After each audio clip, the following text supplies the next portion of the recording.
السلام عليكم. اهلا بكم من جديد. انا هبه مجيدي، صيدلي اكلينيكي، ودي قناتي الرسميه هنشرح فيها كل ما يخص الصيدله الاكلينيكيه خطوه بخطوه من البدايه لحد الاحتراف. اشترك في القناه عشان تتابعني اول باول، ويلا بينا نبدا. بالنسبه بقى للسكندري بقى، السكندري بيكون اللي هو زي الميد لاين وامبيز بابميد كوكرين لايبراري او جوجل سكولر. اللي احنا دايما هنعتمد عليه او ان انت تكون فاميليار بيه هو البابميد والميد لاين. هي كلها بتعتمد ان هي قاعدة بيانات بتبقى قوية جدا، ودايما بتكون حاجات ديت بتبقى ويب سايت، بتبقى حاجه تراستد. يعني ايه حاجه تراستد؟ ما بتنشرش عليها اي كلينيكال ترايل، لا لازم تكون كلينيكال ترايل، لازم تكون حاجه بير ريفيود ومتراجعه، الريزلتس بتاعتها تكون حقيقيه، مش مجرد بس ان هو ايه كلينيكال ترايل بس كده ايه وخلاص. خلاص. طيب في حاجه اسمها اندكسنج ديت اندكس ميديكس دوت بيكون قاعده بيانات هي قديمه شويه. انا مش بتطرق لها لان هي هتلاقي الاحسن والاكثر تنظيما هو خلاص الميد لاين والباب ميد. هي بتبقى عامله زي المكتبه، فيما معناه كده مكتبه، هتلاقي بقى عليها، هتلاقي عليها كل حاجه. طيب بالنسبة لي في حاجة اسمها الساينس سايتيشن اندكس، وده برضو ان احنا هنجرب ان احنا نشوف ان احنا ازاي ممكن بندخل عليه ونعمل سيرش. وفي الابستراكتنج ده اللي بينشر الايه الابستراكت بس. طيب تعالوا ان احنا نجرب كده ان احنا نعمل. انا مثلا دلوقتي عايزه ان انا اشوف معلومه في الباب ميد، او زي ما كتير ممكن مثلا بيسالوني اقول له طيب دور على المعلومه ديت، شوف اعمل سيرش في باب ميد. او حد جه قال لك ده انا عملت سيرش في باب ميد، طب هنستخدم الباب ميد ده ازاي؟ او ان انا هعمل سيرش عليه ازاي؟ على جوجل عادي، وبكتب باب ميد. تمام، فهيطلع لي اللينك بتاع باب ميد، بدوس عليه بيطلع لي بقى اول صفحه بتظهر لي كده. هنمشي على نفس الاكزامبل اللي احنا ماشيين عليه، اللي هو البيز برولول في الهارت فيلير، وبقول له اعمل ايه؟ اعمل سيرش. نتيجة الريزلت للبيز برولول في الهارت فيلير كانت 110. طيب انا مش عايزة ان انا ابص لل 110 دي كلها، او ان انا عايزة اعمل ناروينج للسيرش بتاعي. هادي كده ان انا هحدد في اخر سنة 5 سنين 10 سنين، او يا اما ان انا هحدد له الرينج انا زي ما انا عايزة، زي مثلا 2025 عايزة أقول شهر واحد، يوم 1/1/25 إلى مثلا 1/7. ادي كده الشهر 1/7، 1/7/25، واقول له مثلا اعمل ايه؟ ابلاي. تمام، فانا نتيجه الريزلت كده قال لي لا مفيش، يعني مفيش في الفتره دي كلها. فانا برجع تاني وان انا اعمل فلتر، اقول له طيب ماشي هات لي في ايه، في خلال اخر سنه. تمام، فطلع لي الريزلت. شوفوا قالت ازاي ان هي ل 3 بس.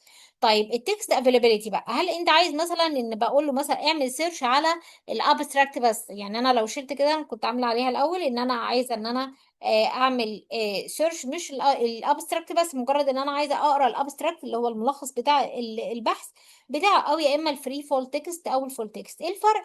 الفري فول تكست ديت اللي هي على طول مفتوحه للكل، مش محتاجه ان انا اكسس، او ان انا محتاجه ان انا اشترك، او ان هي حاجات ان هي بيد. تمام، فدي الفري، او يا اما الايه الفول تكست. فانا هقول له مثلا الفري فول تكست. تمام، خليها 2 بس، اللي هو الافيلبل 2. في حاجه اسمها الارتكل تايب، هل انت عايز مثلا بتعمل سيرش على بوك مثلا دوكيومنت، او يا اما كلينيكال ترايل، ميتا اناليسيس، راندمايزد كنترول، او يا اما سيستماتيك ريفيو او ريفيو. لو انا علمت مثلا على الراندمايزد كنترول، انا هيقول لي مثلا ان مفيش اي حاجه راندمايزد كنترول. طيب لو انا هقول مثلا اي كلينيكال ترايل مثلا، فهيجي يقول لي لا دوت ايه، لا ده مفيش. تمام. يا اما ان انا مثلا لو هقول ان انا ريفيو مثلا في اخر سنة. تمام، انا عايزة مثلا الفول تكست، مش عايزة مثلا الفري بس. تمام، ادي كده البيس برولول في اخر سنة مثلا، عايزة الريفيو. تمام، فهنشوف برضو. يعني لو هو برضو ما عملش هنا، ظهر لي ان هو برضو ايه، نو ريزلت. طيب لو انا هقول ان انا عايزة الابستراكت، تمام، مش عايزة مثلا الفول تكست، عايزة بس الابستراكت بس، وعايزة اشوف مثلا في اخر 5 سنين. تمام. فهيجي لي كده ادي كده خمسة 5 results. ماشي، ان هي بتتضمن مثلا ريفيو او كلينيكال ايه كلينيكال ترايل. طيب في بعض الاديشنال فلترز بقى تانية، زي ان انا لو انا عايزه احدد اللي هو بالانجلش. طيب انا عايزه مثلا الكلينيكال ترايل اللي تمت على الهيومن. فانا طبعا انا في شغلي انا مش هينفع ان انا ادخل للفيزيشن واقول له لا ده في دواء اتجرب مثلا على الريتس مثلا. لا، انا دايما بعتمد على الهيومن. امتى ان انا بعتمد على الانيمالز؟ لو انا بعمل بقى انا ريسيرش انا مع نفسي، فانا عايزه اشوف الايه الكلينيكال ترايل ديت اللي اتجربت وجربوها بدوز قد ايه مثلا على الانيمالز اند سو. لو انا عايزه اشوف مثلا كلينيكال ترايل اللي على الميل او الفيميل بالنسبه للايدج او اذرز. الاذرز ديت اللي هي اكسكلود بري برينت. بري برينت ديت يعني اللي هو بيكون زي المسوده كده، يعني هي اترفعت في ريسيرش اترفع، ولكن هو نوت بير ريفيود لسه ما ترجعش.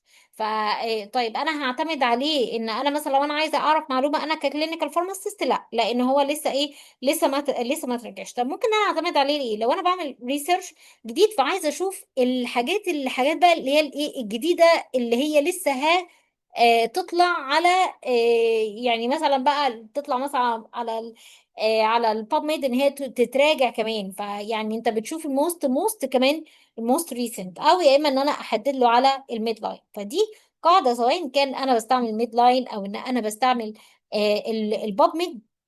بشوف التوبيك اللي انا عايزه اعمل سيرش عليه وبعمل فلتر وبحدد على حسب اللي انا محتاجاه. ده بالنسبه لي الباب ميد.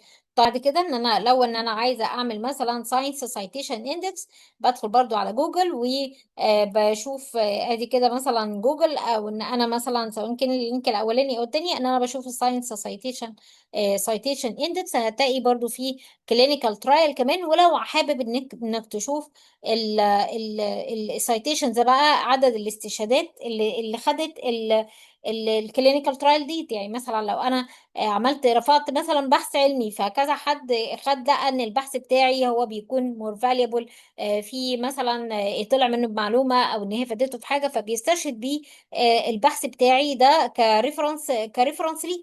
طيب ان انا كل ما زاد السيتيشن او عدد الاستشهاد كل ما زادت قوه البحث ده. طيب ان انا لو انا حابه ان انا مثلا في ساينس سايتيشن اندكس عادي ان انا برضو بكتب البيز برولول وبيطلع لي الموست كلينيكال ترايل اللي اتكلمت على البيزو برولول. وهنا اشوف الريزلت هنا 215. لو انا عايزه اشوف بقى السايتيشن ان انا بدخل على لينك اسمه ويب اوف ساينس علشان خاطر ان انا اشوف مثلا كلينيكال ترايل ديت السايتيشن بتاعها كام. ولكن بتبقى بتحتاج اكونت بيكون مثلا ل جامعه مثلا معينه عامله اكونت على الويب اوف ساينس ده علشان ان انت تدخل تعرف السايتيشن. طيب اخر حاجه كنا عايزين برضو ان احنا نشوفها زي ما احنا قلنا، هو الاي بي اي او الانترناشونال فارماسيوتيكال ابستراكت. ان انا بشوف الابستراكت هو بيطلع لي بس ويب سايت ان هو بيطلع بس الابستراكت بس. ادي كده الانترناشونال فارماسيوتيكال ابستراكت. لو دخلت عليه ابسكو في اول لينك، بعد كده دوست عليه هيفتح لي الانترناشونال فارماسيوتيكال ابستراكت. برضو نفس النظام ان انا بعمل سيرش. لو انا مثلا هعمل سيرش على برضو نفس النظام بيزو برولول. تمام، هيطلع لي نتيجة البيزو برولول، ولكن النتيجة اللي هو هيطلعها لي مش زي بقى الباب ميد لما كانت طالعة، او ساينس سايتيشن اندكس. ادي الريزلت اللي طلعها لي 2. ليه بقى؟ لان الانترناشونال فارماسيوتيكال ابستراكت هو بيطلع الابستراكت وبيكون متخصص في الحاجات الفارماسيوتيكال او اللي هي المجلات الصيدلانية. بمعنى هو بيطلع لك الكلينيكال ترايل اللي منشورة في المجلات الصيدلانية، ولكن مش الكلينيكال ترايل اللي تضمنت مثلا البيزوبرولول في كل مثلا الجورنالز، ولكن الجورنالز الخاصة ب الفارماسي بس. فعلشان كده هتلاقي الريزلتس اللي طالعه فيه بتكون محدده شويه.